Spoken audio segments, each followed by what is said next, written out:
Olá, meu nome é Leonardo Lopes e vamos continuar aqui a falar sobre o último filme aí do Christopher Nolan, que é o Odisseia. Trouxemos já dois comentários aqui no canal. O primeiro falava de uma forma mais geral sobre o filme e o segundo sobre um erro literário que ocorre lá com o contato do Odisseu com o gigante ciclope Polifemo. E, aliás, essa é uma das características aqui dessa série de comentários que estamos trazendo.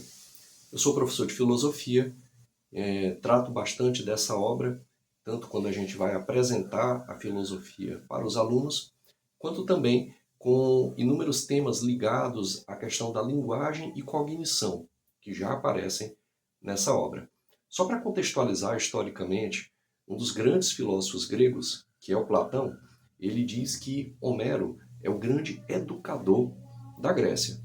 Então, essas duas obras de Homero, ou que são atribuídas a Homero, a Ilíada e a Odisseia, elas não são só histórias sobre heroísmo, mas elas trazem no seu bojo, digamos assim, aquilo que os gregos chamavam de ethos, o seu caráter.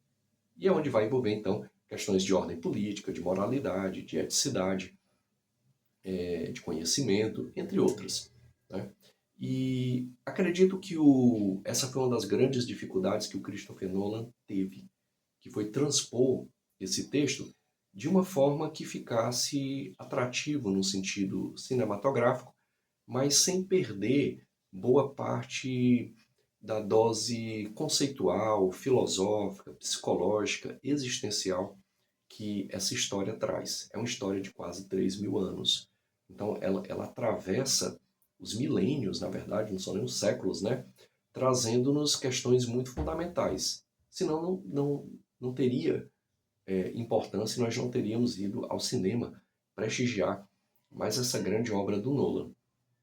Mas a obra tem alguns pontos falhos com relação à questão da obra literária original. E aqui a gente adianta que não se tem a pretensão, ou não achamos que é o correto, transpor uma coisa para outra. Cinema é cinema, literatura é literatura. E ainda mais uma literatura épica ou de epopeia escrita há 3.000 anos atrás. A coisa tem que ser atualizada, porque se não for atualizada, ela não se torna atrativa. Mas não custa nada, digamos assim, colocar quais são os pontos que diferem. Acho que eles melhoram a forma como a gente entende as questões. Então já trouxemos aqui em um outro vídeo aquela que eu acho a maior diferença e a que é mais significativa, que é a questão do ninguém. Na obra original, literária, lá do Homero, quando o Odisseu está às voltas com o problema que se tornou o gigante, o ciclope, que é o Polifemo, em determinado momento o Polifemo pergunta quem está ali, né? Quem está ali. E o Odisseu usa a palavra ninguém.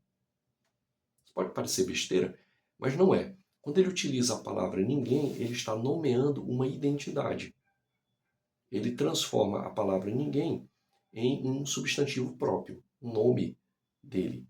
E isso vai reverberar depois, porque quando eles cegam o Polifemo, os irmãos do Polifemo, que aliás não aparecem no filme, perguntam o que está acontecendo. E aí o Polifemo diz o seguinte: ninguém está me atacando. Percebam a astúcia de Ulisses. Isso fica um pouco falho no filme do Nolan. Ulisses, mais do que corajoso, mais do que um marido e um pai amoroso, ele é o sujeito da astúcia. E nesse sentido, é por isso que o Platão elogia tanto o Homero. Ele prefigura a filosofia, que é o uso da palavra, que é o uso da linguagem para a argumentação. Né? E ali, claro, quando ele utiliza ninguém, ele está. Porque é algo que foi enfocado um pouco por alto. Né? Ulisses não é o cara da força. O cara da força era o Aquiles, era o Ajax, era o Agamemnon, era o Menelau. Mas Ulisses era o cara da astúcia. É o cara da ideia que cria a ideia de vencer a guerra a partir do cavalo de Troia. Então, quando os irmãos de Polifemo perguntam o que está acontecendo, o Polifemo diz: ninguém está me atacando. E aí os irmãos dele não vão ajudar, porque vão dizer: bom, ninguém está atacando ele. Entendem? Essa é uma questão que não aparece no filme, que eu acho que poderia aparecer, acho que tornaria interessante, né? É uma passagem que mistura um lado meio que humorístico, jocoso, e ao mesmo tempo demonstra a astúcia do Ulisses. Essa é uma questão, tá? Outra questão, e essa é a principal que vamos colocar aqui hoje, porque sobre a outra já foi feita um vídeo, é a questão do navio. Foi atribuído ao longo da história e ao longo dos milênios um paradoxo que estaria na obra A Odisseia de Homero, que é o seguinte, vamos colocar aqui o paradoxo, né?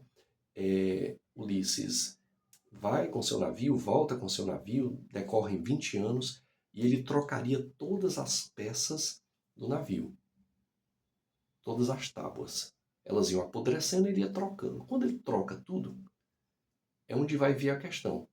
Já que trocou todas as peças do navio, é um navio novo ou é o mesmo navio?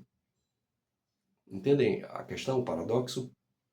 Primeiramente, só para ressaltar, essa questão não está na Odisseia de Homero.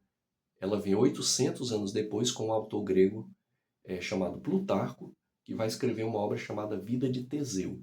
Teseu, dentro da mitologia, é aquele sujeito que vai até Creta, derrota o Minotauro no labirinto do Minotauro e livra os atenienses do jugo cretense, que era um jugo político, militar, que exigia que de tantos em tantos tempos fossem colocados lá jovens para ser devorados pelo Minotauro.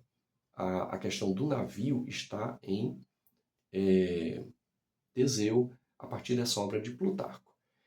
Então, não foi colocado no filme e nem era para estar. Muito embora no filme isso apareça um pouco, em certo sentido, quando, e aqui eu estou dando spoiler, tá? Se você não quer nenhum tipo de spoiler, então sugiro que vá ver o filme primeiro, né? Mas o que acontece é que naquele momento em que eles descem na ilha de Apolo, em que tem o rebanho de Apolo, eles passam o tempo lá, e quando eles voltam, a gente percebe que o navio está restaurado. É uma leve alusão a essa questão. Por que essa questão é importante? Se o navio foi todo trocado, é o mesmo navio ou é um navio diferente? Essa questão é importante porque ela fala sobre identidade e diferença, que são dois conceitos fundamentais em filosofia. O que torna uma coisa a mesma coisa. Né? Por exemplo, Parmênides de Elea. Ou, pela plena mudança, a mudança das tábuas, Heráclito de Éfeso. Então já é outra coisa, já é outro navio. Isso aqui é uma questão importante, no sentido lógico, né? Por exemplo, você, por exemplo, eu, por exemplo, já estou na casa dos 40 anos. Eu sou a mesma pessoa de quando eu era adolescente? Ou não? Sou diferente, porque a minha pele já mudou, as minhas células já mudaram, o meu corpo já mudou. O que faz com que eu seja o mesmo eu de antes? Ou não? É diferente. Entendem? Só para contextualizar o quanto essa não é uma questão boba, o quanto essa não é uma questão de bobagem, mas é uma questão filosófica, conceitual importante. Ela fala sobre conhecimento, fala sobre cognição, fala sobre a forma como nós colocamos a realidade. Então acertou o senhor Christopher Nolan em não colocar essa questão, porque ela não faz parte da Odisseia de Homero, mas ela faz parte da obra de Plutarco, chamada Vida de Teseu. Valeu, vamos ficando por aqui. Se você gostou do vídeo, eu peço aquele básico que todo mundo pede, um like, um compartilhamento, um comentário. Muito obrigado.